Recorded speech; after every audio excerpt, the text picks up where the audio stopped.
เคยเลี้ยงอยู่บ่โอ้แล้วว่าบ่เคยเลี้ยงคือพอตู้7ปีนี่โย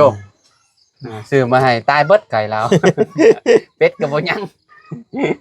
พี่น้องเอ้ยเนาะอันนี้น้องเพิ่นเคยเลี้ยงอยู่ก็ใครอยู่ดอกเนาะน้อยชื่อแต่ไก่ว่าเป็ดบ่มีบ่แต่ไก่นี่ก็จักสิได้จักตัวอาจารย์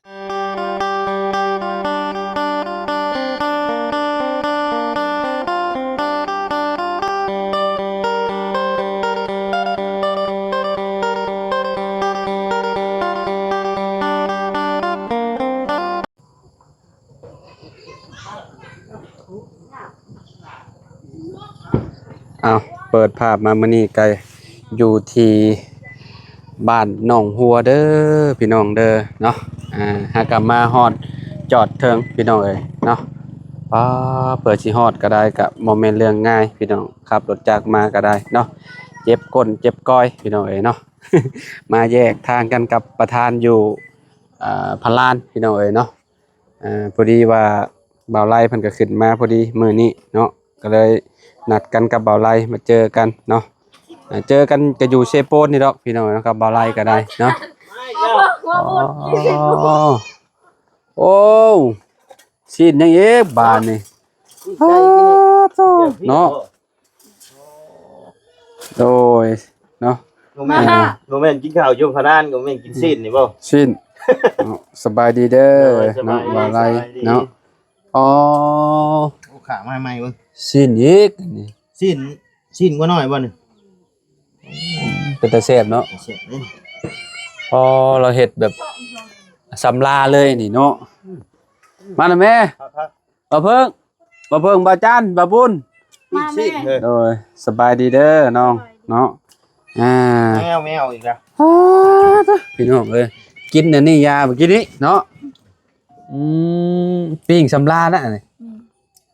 เสือห้องให้เด้อนี่เนาะเอากินแม่เจ้ากะบ่กินดิบ่ได้เด็บมันบ่ได้เด้นี่แล้วปิ้งชุบนะทางพ่อแม่เนาะสบายดีเด้อแม่เด้อสบายดีโอ้ยพอแล้วแม่พอแล้วพี่น้องเอ้ยเนาะมีแต่แนวกินบาดนี่บ่าวไรถามหน่อยจักเล็กจักหน่อยเนาะโน่ย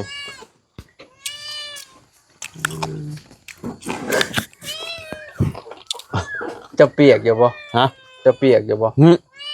ข่อยวิทย์พ้นก่อนน่ะอ๋อน้อยทางข่อยครับบ่วิทย์เนาะสบายดีเด้อบ่บุญเด้อ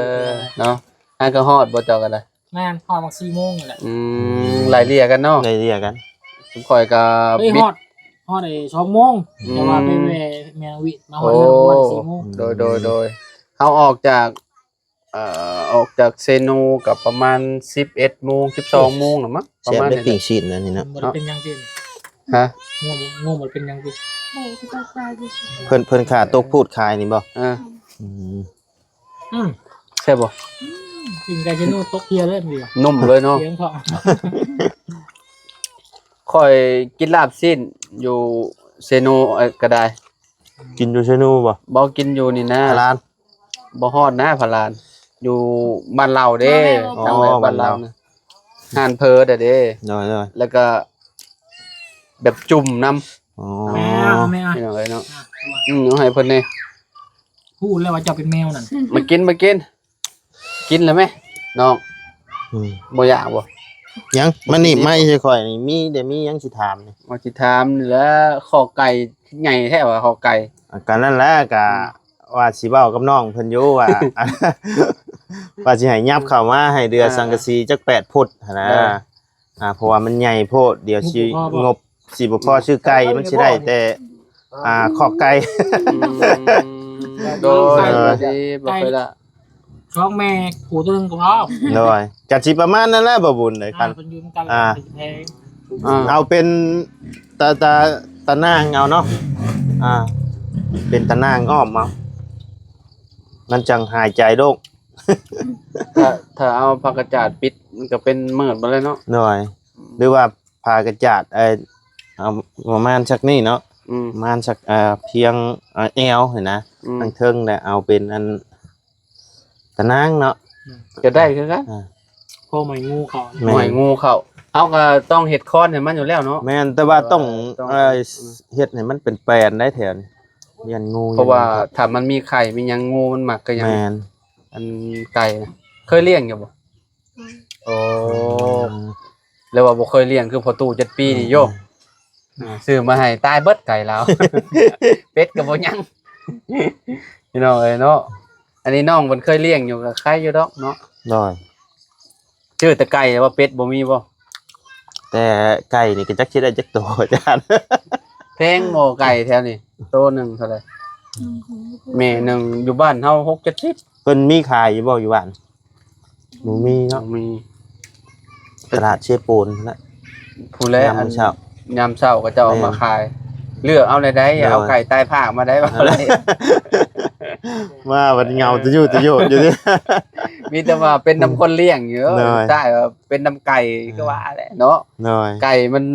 ถ้าตัวใดมันเหงาแล้วมันอยากติดหมู่อะไรพี่น้อง น้อย เวลาน่ะ กินแม่เจ้ากะ กับยุงหนึ่งเด้อ แม่ ไก่ยามนี่น่ะยุงแบบว่ากัดหน้ากัดตามันน่ะมันติดเชื้อโลด หรือว่าชื่อเอาเป็นผ้าเอาเป็นผ้าแยงบ่เนาะผ้าแยงยุงมันสิเข้าบ่ได้ปานใดแต่อันงูหยังมันก็สิเข้าบ่ได้ตัวนั้นเนาะ มันทน ฮะ มันหักบ่ทนนี่ติ บ่ทนบ่ อืม อืม มันด้วยไว้ อืม เกลือน้ำพวกกับเกลือใกล้ละท่านหนึ่งเกลือใกล้ละบไดเบิ้งพังแยงก็ให้ผู้บ่าวกาท่ามันเหยียบ เออ คัด ผ้าแยงเขียวเฮาเอามาตีใส่เข่าอหยังนะ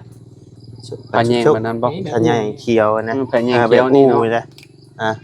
มันก็กันยุงได้คือกัน นั่นนะอย่างว่ามันก็สิไข่แน่กว่าตะนางหั่นนะ บางมันขังงูพ่อกับว่าเนาะ อ่า บางงูพ่ออ่ะ มัน ยังไงเขาอย่างไกลคนบ้านเรา คอยเลี้ยงไก่อยู่บ้านกันนี่แหละอ้อม ปลาแยงอันนี้ติ ผ้าแยงนี่แหละ ก็ได้เลย เป็นปี2ปีอยู่ไร ไกลแบบไกลไข่ป่ะ เลี้ยงไก่เลี้ยงกะไก่แจ้อหย่าง ไก่ นั้นนี่ ไก่ แหละ ลาดบ้านเฮา ไก่ นี่ ลา แห ด ละเนาะ บ้านเฮา เรื่ นี่ อง นะ งานยุ มันจังทนไก่นี่น่ะ ใกล้ คันไก่นี่นะ อืม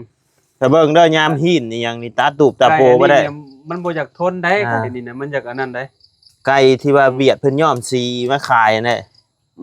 แม่นบ่ไก่เจ้าบ่นี่นะอันนี้ก็แม่นของลาวอีกตัว2ตัวนี่ มี2ตัวนี่บ่ อ๋อ ชื่อเอาแต่ตัวผู้มา ได้จักเดือนแล้วซะนี่น้องโอ้จะน้อยมันก็ไข่แล้วนี่ มันหักบ่มีตัวผู้ชื่อเก็บไข่ได้อยู่นี่นะไข่อันไก่อันนี้นะอืมเราจะชื่ออยู่เซโปนบ่ละติอยู่นี่บ่มีขายเนาะ จังหวะ ก็ คัน เบิ่ง คันว่ามีไก่คันมีขายอยู่ในบ้านก็ชื่ออยู่ในบ้านหั่นนะ ชื่ออยู่ในบ้านก็ดีคือกันอย่าบ่ต้อง อ่า อันไปไกลอันให้น้องเพิ่นไปถามมันก่อน หน่อย แถวนี้แถ เฮ็ด ว เฮ็ดข้าวไก่แล้วกัน เนาะข้อไก่ก็ใหญ่อยู่เด้พี่น้อง ใหญ่ แบบอ๋อกว้างเลย จักแมทหมูฮู้ ลุงบ่เป็นคนเห็น ลุงว่าเป็นผู้เฮ็ดอืมถือว่าใหญ่อยู่ได้พี่น้องไอ้น้องแล้วก็สังกะสีนี่ก็ประมาณ8 ฟุตโผจักเบาหลาย 12ฟุต 12บ่ นั่นแหละข่อยจังว่าให้ย่นมาให้เหลือจัก8ฟุต เนาะเอาจาก8เนาะ อ่า จังอันนั้นแน่ ได้รับ12ฟุตพุ่นละ อืม เพราะว่ามัน3เมตรปลายเกือบ4เมตรพุ่นละ อืม 3เมตร50พุ่นยะ งบน้ำเจ้ามีอยู่ล้านเท่าไหร่ นี่อยู่ร้าน5ร้าน6 ล้าน5ล้าน6ก็ ใช่ป่ะ สมมุติว่าไก่โตต้น พ่อกับยามัน แสนก็ มันพ่อกับมันพ่อบ้างพวกมันเทิงกับมันพ่อตัวซุปมันกับปลานั่นเลย แน่อะไรเฮ้ย อ๋อทั้งซีนโมเทิงมันบ่ล่ะ โดย มันทำโมเทิงก่อนปลาเลยเดี๋ยวคน ก็ให้มันไหลลงไปพ่นติ ยามันคงหามันกัน อ๋อ ตามสิยับมาบัดสิเห็นเฮาอีกบ่สบายเนาะ แบบว่าเฮามุงแต่ทางเทิงให้มันแบบให้มันวิดแล้วก็ทางหลังก็ปล่อย เห็นว่า สมมุติว่า บ่คันนั่นแหละ เฮาก็ยับ คั เข้าน มา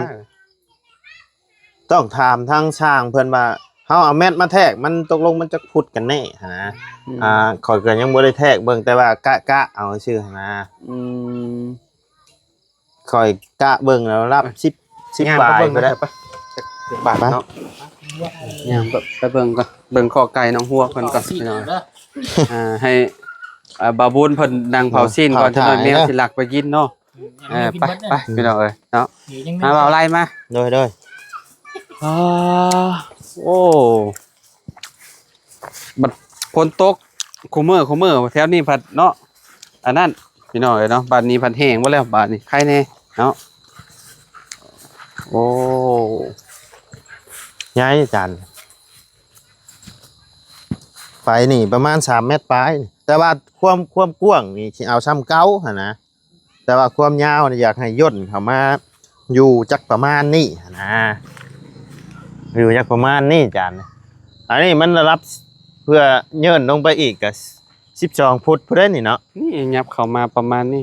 ยับเข้ามาโอ้ตะปู เกิงนี่ก็ได้มอง ประมาณนี้ก็ได้เนาะโดยประมาณเพราะว่ามันก็บ่ได้ยากดอกนี่มีแต่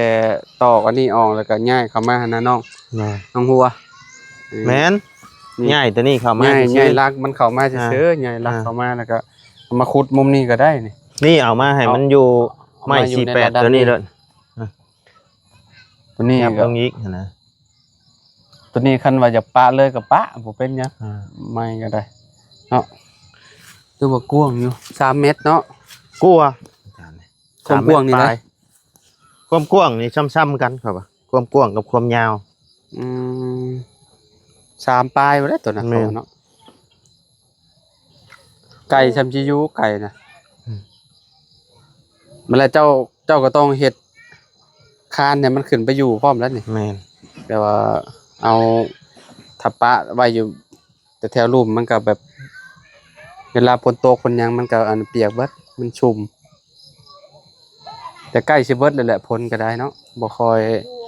มันก็กำลังเริ่มแล้วกำลังสิฮอดหน้าหนาวก็หนาวแบบหนาวนี่ล้อกับ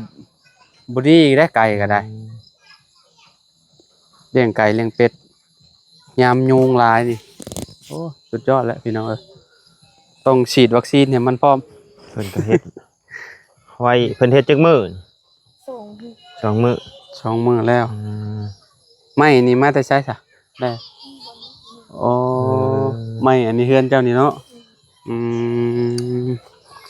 มุมเป็นเฮ็ดอยู่มุมนี้เลยเนาะกลัวฮอดคอกไก่ตีค่อยคอกไก่ตีจะซ้ำได้ก็สิได้ประมาณนี้ล่ะซ้ำของน้องหัวนี่แม่นแต่ว่าพื้นที่เราก็บ่ได้กว้างบ่ได้นอกอะไรเนาะแม่นแต่ว่าความยาวซื่อๆของข่อยนะความกว้างมันเมตรกว่าเองเจ้าเลี้ยงไก่ตีบ่นั่นนี่นะเลี้ยงแต่เฮิงนะเดี๋ยวนี้ปล่อยแล้วบ่มีเวลาให้มันตะกี้เลี้ยงอยู่บ่หน่อยหลายโตบ่ก็พอมีอยู่แต่ว่าบ่เอาอันพันมันมาซะอยู่ในนาแล้วเดี๋ยวนี้พันมันมาให้น้องหัวนี่มันจังโตใหญ่โอ้ยันเพิ่นอันเลี้ยงไก่ตีมันดูแลอีกแบบใดปลาปล่อยธรรมชาติแล้วแหละอันนี้เจ้าเลี้ยงตีจะต้องดูแลมันคักแน่โอ้ตื่นแต่ตี2ตี3พุ่นสมมุติว่าออกกำลังกายให้เพิ่นสมมุติว่าเฮาอันเลี้ยงธรรมชาติอยากได้พันธุ์มันใหญ่สิก็บ่ได้แบบพิธีพิถันหยังดอกก็ปล่อยได้แต่ว่าค่อยสังเกตเบิ่งแถวใกล้บ้านเพิ่นคือบ่เห็นมีโตใหญ่อ่ะนะแบบว่ามีแต่โตสำส่วนใหญ่มีแต่ไก่อันนี้เนาะไก่แจ้เนาะทำกับปั้นนี่เราน้ำบ่ใหญ่หั่นนะแต่ว่าเจ้าก็ขายแพงได้ประมาณโตนึงเท่าไหร่เจ้าว่า7-80เป็นแสนผมพี่น้องเนาะแพงเนาะเพิ่นโอ้คะแนนอยู่ใกล้นะค่อยอยากให้ไปซื้อเอาน้ำบ่เฒ่าค่อยอยู่ในนาเราเลี้ยงไก่หลายไก่อยู่ในนาแบบมีแต่โตงามๆได้จัก 3-4 เมตรนี่ก็โอ้สังกะสีออกลายเต็มเลยสังกะสีก็10ปลายแผ่นพุ่นได้นี่เนาะแผ่นนึงประมาณเท่าใด80บ่พวงๆเนาะฮอดบ่80ประมาณ80 70นี่แหละ80 70เพื่อเฮาเลื่อมมาได้เพื่อเฮานั่นนี่1 2 3 4 5 6ประมาณ10พุ่นแหละ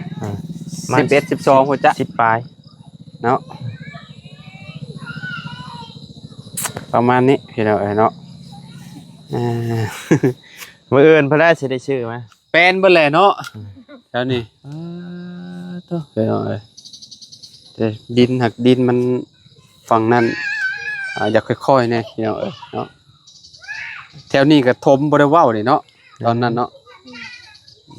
ถ้าถมมันเพียงเบิดแนวคักอยู่บ่ไรหน่อย ไอ้สิกว้างขึ้นอยู่ แม่นหาไมโครแล้วมาจกนี่ขึ้นมาถม จกเอาดินอยู่พุ่นบ่ เอาตีนแท้นี่จกขึ้นมานี่เด้ พระเจ้าสิให้จกอยู่บ่ดินกับเจ้า เราจกเห็ดนองให้เราเด้อเด้ เจ้าปล่อยปลาพร้อมติ เด้อ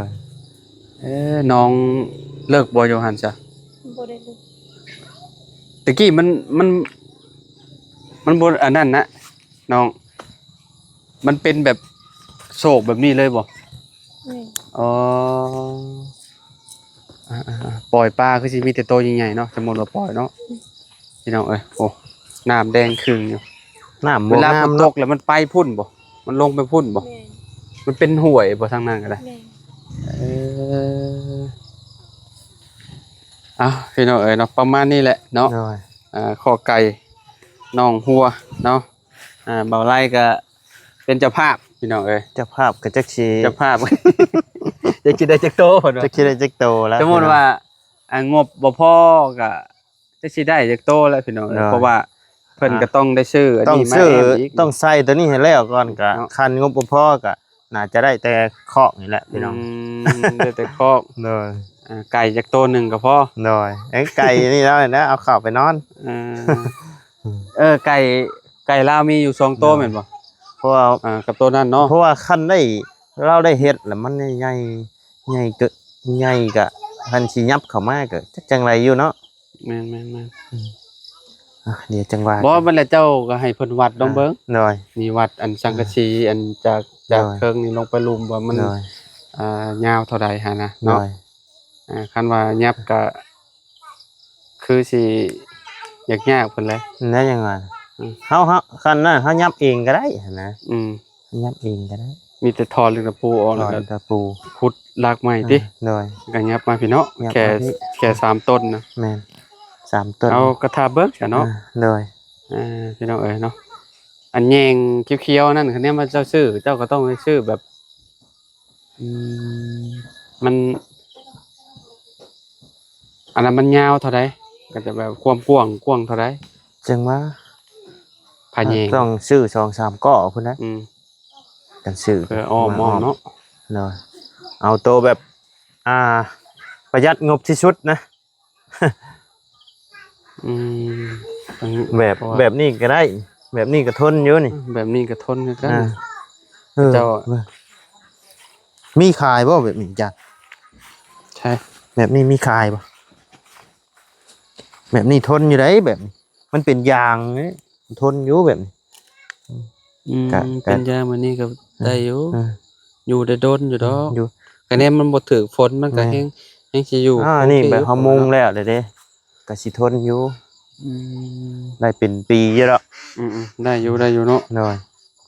โอ้เอาแบบนี้ก็ได้ คันมี ก็บ่ฮู้ว่าเขาเจ้าขายเม็ดเท่าใดเนาะเนาะ คันมี มันเป็นยางมัน จัง เป็น ว่าเดี๋ยวมื้ออื่นสิลองถามเบิ่ง เออโอเคใช่พี่น้องเอ้ยเนาะ ได้ ทางน้องเพิ่นก็บ่ฮู้ว่าไปไล่หยังพี่น้องเอ้ย ไปไล่หยัง โอ้เป็นย่างไปพุ่นแล้วเนาะ หน่อย เอาจังใดก็อยู่ดีมีแฮงบ่สุขทุกคนเนาะพี่น้องขอบคุณหลายๆเนาะที่เป็นกำลังใจให้เนาะ ได้ ที่ติดตามเนาะและเบิ่งโฆษณาให้แล้วก็เป็นกำลังใจให้มาตลอดหั้นนะพี่น้องเอ้ยเนาะ หน่อย มื้อนี้มาฮอดเซโปนเป็นที่เรียบร้อยพี่น้องเอ้ยเนาะ หน่อย ก็สิพากันกลับแล้วบัดนี้จบคลิปแล้วก็ได้มันค่ำแล้วสิเข้าห้องแล้วพี่น้องเอ้ยเนาะ ทางเข้าห้องแล้วบัดนี้ เพราะว่ามัน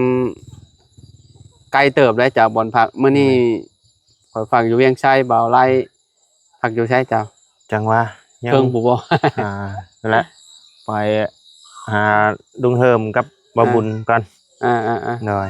จักไปทางไหนเนาะ2คนน่ะเนาะ เพิ่นว่าขึ้นไปเฮือนน้องไม้น้องท้ายบ่ ไปพุ่นเนาะ หน่อย โอเคสำมื้อนี้คือสิบ่ได้ไปดอกครับเพราะว่ามันค่ำแล้ว สบายดี พี่น้อง เด้อพี่น้อง อ เด้ ยู่ดีมีแฮงโดยสบายดีเด้อพี่น้องเด้อเนาะพอกันใหม่พี่น้องโดย